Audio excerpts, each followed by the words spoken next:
Hello दोस्तों, मैं आपका दोस्त जगन्नाथ पासवान। अभी आप हाल फिलहाल देख रहे होंगे, कई वर्षों से लगातार चल रहा है सनातन धर्म का प्रचार पूरे भारत में, पूरे विश्व में लगातार पुरजोर तरीके से चल रहा है।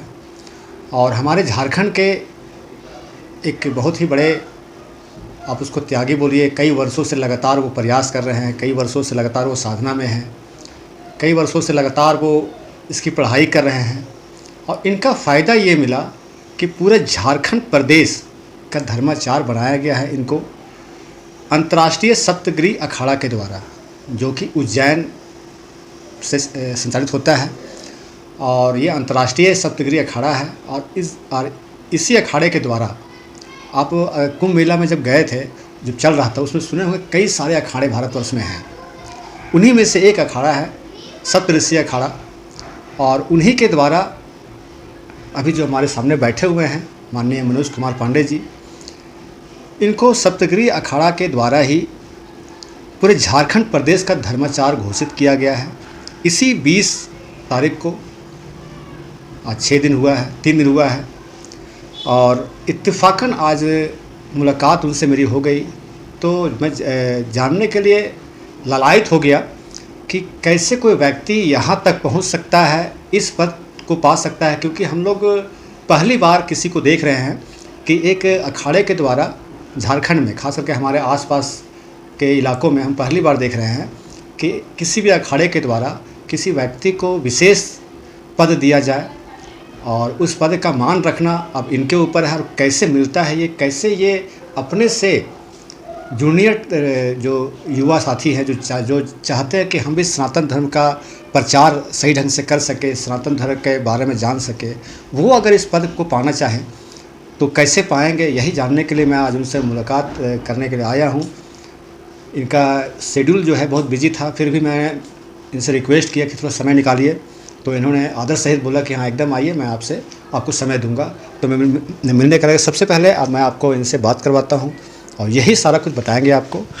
कुछ बताइए, क्या कब मिला, कैसे मिला और कैसे इसको प्राप्त किया जाता है? पहले मैं आपको जेपी न्यूज़ झारखंड को मैं हार्दिक अभिनंदन करता हूं, आशीर्वाद देता हूं कि आपने मुझे पत्राचार और फेसबुक या यूट्यूब चैनल से देखते हुए आज मैं ग्राम पदमा में आया हूं। और आप इस माध्यम से आप मेरे पास ललायित होकर के आए कि आज कोई बड़े विद्वान आज हमारे गांव में आए हुए हैं। आप अपने चैनल लेकर के मेरे पास में आए कि मैं महाराज जी से मिलकर के मैं इनकी जानकारी हासिल करूं। तो मैं आपको बहुत बहुत धन्यवाद और आशीर्वाद देता हूं। जेपी न्यूज़ झारखंड से आपको बहुत आशीर्वाद कि आप इसी तरह से धार्मिक कार्य, समाज के काम, व्यक्तित्व की कहीं कोई फंस जाए तो उसके रोजगार, उसकी उपाय, और आप अपने चैनलों के माध्यम से उसका सहयोग प्रदान करें। इसके लिए मैं आपको सदा आशीर्वाद हमेशा प्रदान करते हैं। धन्यवाद। अभी फ़िलहाल मुझे बड़ी उपलब्धि मुझे प्राप्त हुई है कि सप्तऋषि, अंतर्राष्ट्रीय सप्तऋषि अखाड़ा, जो बहुत सारे अखाड़ा होते हैं, प्रयागराज में बहुत सारे अखाड़ा हैं, जूना अखाड़ा है, बहुत तरह के अखाड़ा हैं, उसमें से भी एक बहुत बहुमूल्य अखाड़ा अंतर्राष्ट्रीय सप्तऋषि अखाड़ा है, जिसके श्री श्री 1008 महामंडलेश्वर सच्चिदानंद बाल प्रभु जी महाराज के द्वारा एक मध्य प्रदेश उज्जैन में आज अमेठा ब्राह्मण समाज धर्मशाला 11 कहारवाड़ी रामघाट मार्ग उज्जैन मध्य प्रदेश में 19/6/2025 ये फ़िलहाल में बहुत बड़ा सम्मेलन हुआ। उस सम्मेलन में मुझे भी निमंत्रण दिया गया था कि आचार्य जी आप भी इसमें शामिल हों और अपनी शास्त्रार्थ का, अपनी विद्वता का अपना परिचय दें, ताकि आप लोग जैसे बड़े विद्वानों का मुझे इस अंतर्राष्ट्रीय सप्तऋषि अखाड़ा पर आने का और मुझे निमंत्रण दिया गया, ताकि पूरे विश्व कल्याण के लिए विश्व में जितने धर्माचार्य, महामंडलेश्वर जगतगुरु शंकराचार्य जो आज धर्म, सनातन धर्म का जो प्रचार कर रहे हैं, आज सनातन धर्म को रक्षा कर रहे हैं, इस हेतु बहुत बड़ी सम्मेलन हुआ। और उस सम्मेलन में हमारे जगतगुरु रामानुजाचार्य श्री अवधेशा जी प्रबंधनाचार्य, स्वामी श्री जोगेश्वराचार्य जी महाराज और परम पूज्य गुरु शरण शर्मा जी, श्री पंडोखर सरकार, श्री मनोज दास जी श्री श्री 1008 महामंडलेश्वर जो राष्ट्रीय अध्यक्ष हमारे हैं, और इस श्री श्री 1008 108 श्री महामंडलेश्वर श्री रामाकृष्ण उपाध्याय जी, और इसमें सबसे प्रमुख जो हमारे इस अंतर्राष्ट्रीय सप्तऋषि अंतर्राष्ट्रीय अखाड़ा के जो श्री श्री 1008 आचार्य महामंडलेश्वर श्री सच्चिदानंद बाल प्रभु जी के द्वारा बहुत तरह का प्रश्न किया गया, वेदों का प्रश्न किया गया, बड़े विद्वानों के बीच में शास्त्रार्थ की गई, और उस शास्त्रार्थ में मुझे बड़ी उपलब्धि प्राप्त हुई। वहाँ से बड़े बड़े संतों, बड़ी महामंडलेश्वरों के द्वारा और श्री श्री 1008 आचार्य महामंडलेश्वर श्री सच्चिदानंद बाल प्रभु जी के द्वारा मुझे प्रमाण पत्र दे करके और पूरे झारखंड के श्री महंत धर्माचार्य की उपाधि से विभूषित किया गया मुझे। मैं इन महाराज जी को मैं कोटि कोटि चरणों में प्रणाम करता हूँ। जय श्री राम। बड़गांव रामगढ़ झारखंड से श्री मनोज पांडे जी को सप्तऋषि अखाड़ा परिषद के द्वारा श्री महंत एवं धर्माचार्य की उपाधि प्रदान की गई है। अखाड़ा परिवार आशा करता है कि आप धर्म को आगे बढ़ाएं, सनातन की रक्षा करें। बहुत बहुत धन्यवाद कि जो मुझे आज श्री महंत और धर्माचार्य की उपाधि देकर के पूरे झारखंड के सनातन धर्म को झंडा को फहराने का, पूरे विश्व में सनातन धर्म का प्रचार करने का मुझे कमान सौंपे हैं। मैं इन तमाम शंकराचार्य और महामंडलेश्वर तमाम ऋषियों का, तमाम विद्वानों का मैं चरण स्पर्श करता हूँ, ताकि मेरे द्वारा सनातन धर्म की रक्षा हो और वेद का प्रचार हो, वेदांत का ज्ञाता हो, पूरे क्षेत्र में ज्ञान की प्राप्ति के लिए छोटे छोटे बच्चे ज्ञान की प्राप्ति करें, वेदों का अध्ययन करें। और इस प्रकार से 19 तारीख को 19/6/2025 को उज्जैन में इस स्थान पर गणपति पूजन करके, शांति पाठ करके, सप्तऋषि पूजन करके और महाकार्य का शुभारंभ किया गया। 20 तारीख को महाकालेश्वर उज्जैन में सभी संतों, महात्माओं, महामंडलेश्वरों के द्वारा उज्जैन में दर्शन हुई महाकाल का। उसके बाद वहाँ से सबों का प्रमाण पत्र का प्रकाशित किया गया महामंडलेश्वर हमारे सच्चिदानंद बाल प्रभु जी के द्वारा। तो ऐसे ऐसे विचारों को लेकर के बड़ी भारी गोष्ठी हुई, बहुत बड़ा सम्मेलन हुआ, जिसमें मुझे तमाम आप भक्तों का सहयोग मुझे प्राप्त हुआ। काशी विश्वनाथ का आशीर्वाद मिला, माता पिता का आशीर्वाद मिला, तमाम जनताओं का आशीर्वाद मिला, तमाम जनताओं का सहयोग मिला। और हमारे जेपी न्यूज़ चैनल, हमारे चरकू बाबू की तरफ से भी मैं इनको बहुत धन्यवाद देता हूं कि जो आज हमारी नाम सुन करके ललायित होकर के हमसे कुछ पूछताछ करने के लिए, या जब वेदों का संसार देखते हैं, या हमारी बहुत तरह का इन्होंने इंटरव्यू ले चुके हैं, तो इनको बड़ी ललायित होकर के मेरे पास आए। मैं इनको भी बहुत धन्यवाद देता हूँ, ताकि ये आप आगे और बढ़ें। और इसी के साथ मेरा प्रमाण पत्र मिला, वहाँ मुझे झारखंड का श्रीमंत धर्माचार्य का पद से विभूषित किया गया, पट्टाभिषेक किया गया और मुझे जिम्मेवारी सौंपी गई। मैं हर एक सवाल मन में उठ रहा है। जी। उज्जैन महाकाल में नाम तो बहुत लोग सुने हुए हैं, लेकिन बहुत का किस्मत ऐसा नहीं होता जो वहाँ पहुँच सकते हैं। जी। और हर किसी की किस्मत में ऐसा होता नहीं है। तो वहाँ के बारे में कुछ जानकारी बता सकते हैं कि वहाँ है क्या, क्यों लोग पहुँचना चाहिए, वहाँ जाने के बाद किन कठिनाइयों का जो है हल हो जाता है? 12 ज्योतिर्लिंग में वहाँ भी एक ज्योतिर्लिंग है, और जिस प्रकार से वैद्यनाथ धाम है, काशी विश्वनाथ हैं, उसी प्रकार से वो ज्योतिर्लिंग है महाकालेश्वर उज्जैन। वहाँ काल सर्पदोष का बड़ा निवारण होती है, और बड़ा आनंदित के साथ वहाँ देवताओं का स्थापना दी गई है, स्थापना है। और उस जगह जाने पर बड़ा सगुण मिलता है। हमारे सनातन धर्म का बहुत बड़ा वहाँ स्तंभ है, जो कि वहाँ जाने के बाद एक मन के अंदर में, भीतर में एक आत्म कहा जाता है कि वेद और आत्मा का ज्ञान का वहाँ, कि हमारी आत्मा में कौन कौन सी चीज़ों का प्रकाशित हो, हमारी आत्माओं को कैसे शुद्धिकरण किया जाएगा, हमारे धर्म को कैसे रक्षा किया जाएगा, हमारे धर्म को जिस प्रकार से यहाँ जितने ज्योतिर्लिंग हैं, ये ज्योतिर्लिंगों की स्थापना की गई है, ताकि क्यों किया गया है, तो हमारी सनातन धर्म को साक्षात मिलती है प्रमाण। आज हमारा सनातन धर्म का प्रमाण मिलता है। लेकिन जैसे बहुत सारे लोग कहते हैं कि जैन धर्म है, ये सिख धर्म है, ईसाई धर्म है, ये धर्म नहीं है, ये एक पंथ है। लेकिन हमारा एक सनातन धर्म है, और सनातन धर्म का आपके हर एक चीज़ों का आपके बड़े बड़े पुस्तकों में आपको प्रमाण सहित आपको सनातन धर्म का मिलेगा, लेकिन और सारे धर्मों में ये प्रमाण नहीं है। इसी के साथ में हमारी एक बहुत बड़ी उपलब्धि मुझे प्राप्त हुई है। मैं महामंडलेश्वर श्री 1008 सच्चिदानंद बाल प्रभु जी को मैं कोटि चरणों में प्रणाम करता हूँ कि जो मुझे इस लायक समझ करके, मेरी ज्ञान को देख करके, मेरी विद्वता को देख करके मुझे श्री महंत और धर्मोचार्य का धर्म उपदेश करने के लिए धर्मोचार्य का विभूषित और हमें पट्टाभिषेक करके मुझे प्रमाण पत्र दे करके सुशोभित किया। मैं इनको चरणों पर प्रणाम करता हूं। और सारे महामंडलेश्वर को जितने साधु संत विद्वान लोग पहुंचे थे, मैं उनको भी चरणों में प्रणाम करता हूं। और ऐसी कुछ जानकारी है चरको बाबू, आप बात कर सकते हैं अपने चैनल के माध्यम से। अभी तो मैं जब मुझे जानकारी मिली कि सप्तऋषि अखाड़ा के द्वारा आपको सम्मानित किया गया, आपको प्रमाण पत्र दिया गया, पूरे झारखंड प्रदेश का जी एक समझ लीजिए मुख्य स्तंभ आपको की तरह खड़ा किया गया है कि आप पूरे झारखंड प्रदेश में सनातन धर्म के बारे में प्रचार प्रसार करें। अभी तो फिलहाल आपसे मिला मैं और मुझे बहुत अच्छा लगा कि हमारे प्रदेश को पहली बार, मेरे हिसाब से, मेरे जानकारी के अनुसार पहली बार किसी झारखंड के व्यक्ति को इतना महत्वपूर्ण पद मिला है। इसके पहले मेरी जानकारी के अनुसार तो नहीं मिला है किसी को। और इसी तरह लगातार आप आगे बढ़ते रहिए और लगातार धर्म का प्रचार करते रहिए, ताकि आने वाले समय में आप एक कहना तो नहीं चाहिए, लेकिन अगर निकल रहा है श्री 1008 का जो शब्द होता है वो जिनके नीचे भी लगता है, जिनके नाम के साथ, आने वाले समय में वो नाम आपके साथ जुड़े। हम लोग तो यही चाहेंगे, आपके साथ वो नाम जुड़ेगा तो पूरे झारखंड प्रदेश के साथ साथ आप लोग लगातार, आप हमारे ज़िले, हमारे प्रखंड, हमारे पंचायत, हमारे गांव आते रहते हैं, तो यहाँ के लोगों को भी उसका लाभ मिलेगा। हम लोग तो यही चाहेंगे। और धर्म की चर्चा का समय के कुछ और रहेगा वैसे समय में, अभी तो खुद धर्म का सिर्फ आप प्रचार कीजिए, कुछ वैसा चर्चा का समय रहेगा तो फिर आपसे मुलाकात करेंगे। बहुत अच्छा आपने प्रश्न किया है चरको बाबू।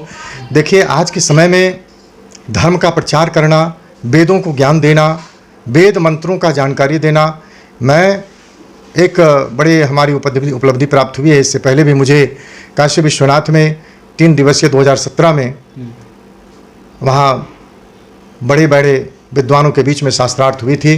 काशी विश्वनाथ की कृपा बनी, जो मुझे भी वहाँ भारत सरकार मानव संसाधन विकास मंत्रालय के द्वारा मुझे भी वहाँ सुशोभित किया गया था और सम्मानित किया गया। पत्रोच्चार के द्वारा मुझे सम्मानित करके मुझे प्रमाण पत्र सौंपा गया था। तो इस प्रकार से मैंने बहुत सारी उपलब्धियाँ प्राप्त किया हूँ और आप लोगों का सहयोग मिला है, पूरे जनताओं का सहयोग मिल रहा है। कि कहा गया है कि स्वदेशे पूज्यते राजा, विद्वान सर्वत्र पूज्यते। राजा अपने राज्य तक ही पूजे जाते हैं, पर विद्वान सभी जगह पूजे जाते हैं। तो मैं सबों से आग्रह करूंगा, और मैं तो अपने ब्राह्मण समाजों से मैं आग्रह करूंगा कि आप अपने बच्चों को विद्या का अध्ययन कराएं, संस्कृत पढ़ाएं और अपनी सनातन धर्म की रक्षा के लिए, अपने सनातन धर्म के बचाव के लिए, अपनी सनातन धर्म को आगे बढ़ाने के लिए, उसकी रक्षा करने के लिए मैं अपने ब्राह्मण समाज से मैं आग्रह करूँगा कि अपने बच्चों को शिक्षा दें, ताकि मेरा सनातन धर्म बरकरार रहे और हर एक लोगों को जानकारी दें।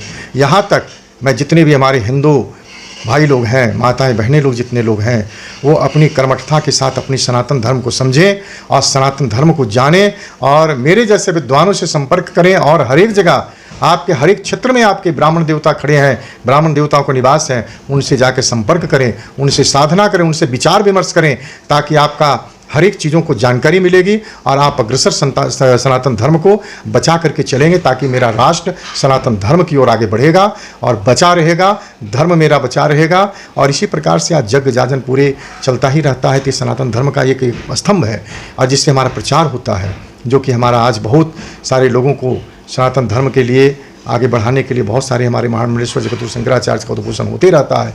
और मेरे द्वारा भी बीच बीच में आप लोगों को जानकारी मिलती रहेगी। किसी भी तरह की समस्याएं उत्पन्न हो तो हमसे संपर्क करें, मैं उसका समाधान करूँगा। शंकराचार्य की उपाधि कैसे मिलता है लोगों को? देखिए, शंकराचार्य की उपाधि वो तो चारों वेदों के ज्ञाता है। शंकराचार्य स्वयं भगवान हैं, वे उनको धर्म के सम्राट कहे जाते हैं। वो शिव के रूप में है और धर्म सम्राट कहे जाते हैं। चारों वेदों का ज्ञाता होते हैं, वर्तमान भूत भविष्य के ज्ञाता होते हैं। तो वो तो बहुत बड़े उनकी उपलब्धियां हैं और धर्म के बारे में वे पूरे विश्व की गणना करते हैं। भारत की गणना छोड़ दें, पूरे विश्व की गणना करने की क्षमता उनमें जगतगुरु शंकराचार्य में है। जगत गुरु, जगत माने हो गया संसार, उनके गुरु मतलब पूरे जगत के गुरु की जगत गुरु शंकराचार्य वे मालिक हैं और वे धर्म को बचाए हैं और पूरे क्षेत्र को संभाल करके रखे हैं। और जितनी प्रकार के वेदों का अध्ययन, वेद विकास होता है, सब हमारे जगत गुरु शंकराचार्य के द्वारा होता है। विवाह शादी के जितने तरह के विवादास्पद होते हैं या बड़े बड़े जग जाजन का विवादास्पद होता है, हमारी व्रत त्यौहार का विवादास्पद होता है, जहाँ समझ में नहीं आता वे हमारे जगत गुरु शंकराचार्य अपने टीवी चैनल के माध्यम, आप लोग जैसे मीडिया के माध्यम से, पेपर के माध्यम से उन्होंने उद्घोषणा करते हैं कि समय ये है और इस दिन ये व्रतों को मनाया जाए। तो जगत गुरु शंकराचार्य की उपलब्धि बहुत बड़ी है। वे त्याग तपस्या सन्यासी होते हैं, बाल ब्रह्मचर्य होते हैं, वैसे जगत गुरु शंकराचार्य की उपाधि मिलती है। अच्छा, एक और सवाल मन में है। लगातार मैं 2-3 वर्षों से देख रहा हूँ कि जितने भी पर्व हमारे हैं, मतलब हिंदू धर्म के जितने भी पर्व हैं, जी। वो लगातार 2 दिन पे ऐसे हो जा रहे हैं। आज भी है, कल भी है, आज भी कल। ये मतलब इसका क्या? देखिए, कहने का मतलब है कि जो व्रत त्यौहार विवादास्पद होता है उसमें स्पष्ट पंचांग में निर्णय लिया गया है और निर्णय लेकर ही लिखा हुआ है। सिर्फ खाली उसको ब्राह्मण देवताओं को गणना करना है। तो गणना क्या है? जैसे चैत्र रामनवमी कभी 2 दिन, कृष्ण जन्माष्टमी 2 दिन, कभी विश्वकर्मा पूजा 2 दिन, कभी हरतालिका व्रत 2 दिन, कभी जिउतिया पर्व 2 दिन। तो ऐसे विवादास्पद पंचांग में हो जाता है। तो उस होने के कारण क्या है, उसमें देखा जाता है नक्षत्र योग और कौन से नक्षत्र में। जैसे रामनवमी का हो गया तो चैत्र रामनवमी 2 दिन, तो भाई ऐसा क्यों? तो उसमें स्पष्ट लिखा हुआ है चैत्र रामनवमी में राम जी का जन्म अपराह्न काल कर्क लग्न में, और ये रामनवमी के समय में उनका कर्क लग्न अपराह्न काल में उनका जन्म हुआ है। तो उसमें देखना कि कर्क लग्न कौन समय है, अपराह्न काल कितना बजे तक कितना बजे तक है, तो उसमें तो स्पष्ट गणना हो जाती है। और गणना हो जाने के कारण उस दिन घोषणा करें कि भाई रामनवमी पर ये दिन होगा। कृष्ण जन्माष्टमी 2 दिन होता है। एक दिन वैष्णव संप्रदाय के लिए होता है, एक दिन स्मार्ट के लिए होता है। एक दिन सारे व्रत त्यौहार, सारे कृष्ण जन्माष्टमी सभी जनजीवन जितने जनता जनार्दन लोग हैं वो करते हैं। एक दिन सन्यासियों लोगों का होता है। तो ये सब व्रत त्यौहार के निर्णय स्पष्ट पंचांग में है, उसको निर्णय करने की बात है। निर्णय सिंधु में है, पंचांग में है, उसको गणना। अभी फिलहाल अभी एकादशी व्रत के लेकर के बहुत सारे विवादास्पद हुए। तो एकादशी व्रत देखना कि कौन सी तिथियां क्षय है, कौन सी तिथि किस समय घुस रहा है, कौन सी तिथि कितना समय से कितना समय तक भोग कर रहा है, तो उसके अनुकूल व्रत त्यौहार का निर्णय होता है। ये सब तो जैसे अगर हम लोग हिंदू धर्म में एक होता है तिल संक्रांति, जिसको हम लोग बोलते हैं मकर संक्रांति, वो हमारे पद्मा में ही मोहल्ला बाय मोहल्ला के हिसाब से कहीं मतलब हुआ, उस पार में हुआ कल, तो हम लोग आज कर रहे हैं। तो इस तरह की जो घटनाएं घट जा रही है, जो बातें हो जा रही हैं अज्ञानतावश, इसको कैसे ठीक किया जाए? देखिए, इसको बहुत सारे अभी लोग हमको समझ में नहीं आ रहा है कि कुछ लोग गूगल से देख करके कुछ लोग करते हैं, तो कुछ लोग अपने अनुकूल मना लेते हैं। वैसा नहीं है। मकर संक्रांति का मतलब होता है कि सूर्य जो है जब मकर राशि में प्रवेश करता है, या तो अगर सूर्य जैसे 14 तारीख को हम लोग मकर संक्रांति मनाते हैं, कभी कभी 15 तारीख हो जाए, बहुत सारे 15 तारीख को भी हो गई है। तो 14 तारीख को देखना है कि मकर संक्रांति कितने बजे, मतलब सूर्य मकर राशि में कितने बजे प्रवेश कर रहे हैं। अगर यदि 14 तारीख को सूर्य मकर राशि में अगर यदि 12 बजे रात प्रवेश करते हैं, तो 12 बजे रात से मकर संक्रांति मनाया जाएगा। क्योंकि 12 बजे रात तो 14 तारीख को मनाया नहीं जाएगा। तो उसमें क्या है कि फिर हम लोग सूर्योदय के बाद मतलब 15 तारीख को हम लोग मकर संक्रांति मनाएंगे। अगर यदि 13 तारीख को सूर्य अगर यदि मकर राशि में शाम को 3 बजे 4 बजे में जब भी प्रवेश कर जाए, तो फिर 14 तारीख को हम लोग मकर संक्रांति मनाएंगे। या तो 14 तारीख को सुबह 9 बजे 10 बजे तक अगर सूर्य मकर राशि में प्रवेश कर जाते हैं, तो फिर 14 तारीख को मकर संक्रांति होगी। तो ऐसा इसका गणना होता है। नहीं, कल ही हम सर्च कर रहे थे कहीं पे, 1819 जो वर्ष बीता हुआ है, 1819, उसमें मकर और सूर्य जनवरी महीने ना होकर के फरवरी में एक दूसरे से टकराए थे। तो ये भी एक इतिहास का लिखित में है, ये भी लिखित में है, और कोई बहुत बड़े ब्राह्मण ही लिख के गए हैं। तो ये भी हो सकता है क्या? हाँ, तो देखिए इसमें है, इसमें क्या है कि अभी मैंने आपको बताया कि सूर्य जो मकर राशि में देखना कि मकर राशि में कितने बजे से कितने बजे तक प्रवेश कर रहा है। अगर यदि उतने सालों में सूर्य अगर यदि मकर राशि में इतना समय प्रवेश किया, तो मकर संक्रांति मनाया गया लोग। ये है। नहीं, जैसे वो इतिहास में हम कल ही पढ़ रहे थे कि जनवरी महीना ना करके फरवरी में मतलब सूर्य और मकर टकराए थे।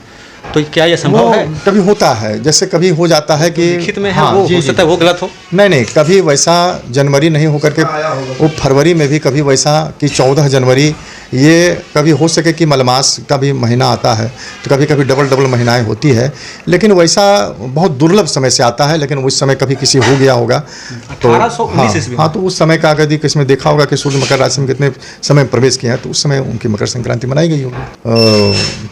श्री सच्चिदानंद बाल प्रभु के द्वारा, श्री श्री 1008 महामंडलेश्वर के द्वारा हमारी जो उपलब्धियां प्राप्त हुई और अखाड़ा में मुझे सम्मानित किया गया, मुझे बड़ी आनंदित महसूस हो रहा है। और मैं उन महात्माओं को, मैं उन महामंडलेश्वरों को मैं चरण स्पर्श करता हूं कि जो मुझे लायक समझ करके, मुझे ऐसी विद्वता समझ करके मुझे कार्यभार सौंपे हैं।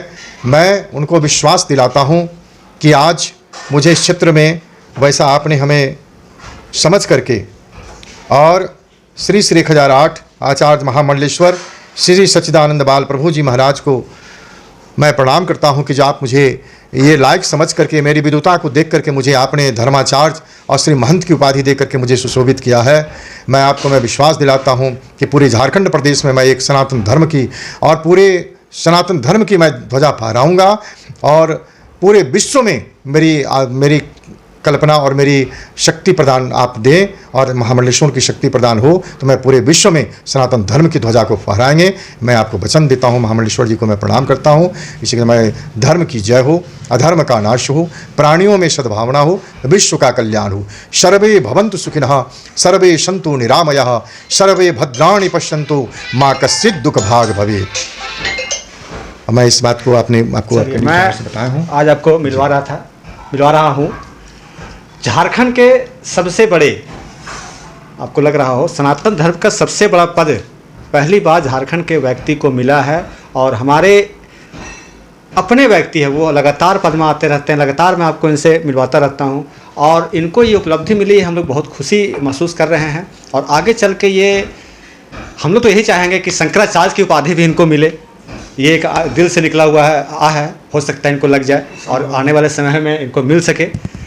दुनिया में असंभव कुछ नहीं है इसमें। ठीक है, आपने कहा, मैं बहुत बहुत धन्यवाद आपको। लेकिन शंकराचार्य की उपाधि मुझे नहीं मिल सकेगी, क्योंकि वे सन्यासी होते हैं, बाल ब्रह्मचर्य होते हैं। अच्छा। मैं तो गृहस्थ आश्रम में हूँ और मैं उस लायक में नहीं हूँ, परंतु इतना तय है कि 1008 मुझे मिलने की संभावना महामंडलेश्वर के द्वारा कभी भी प्रदान हो सकती है। बस शंकराचार्य जी का पद जिनको मिलता है वो मतलब गृहस्थ जीवन नहीं जीते हैं। नहीं।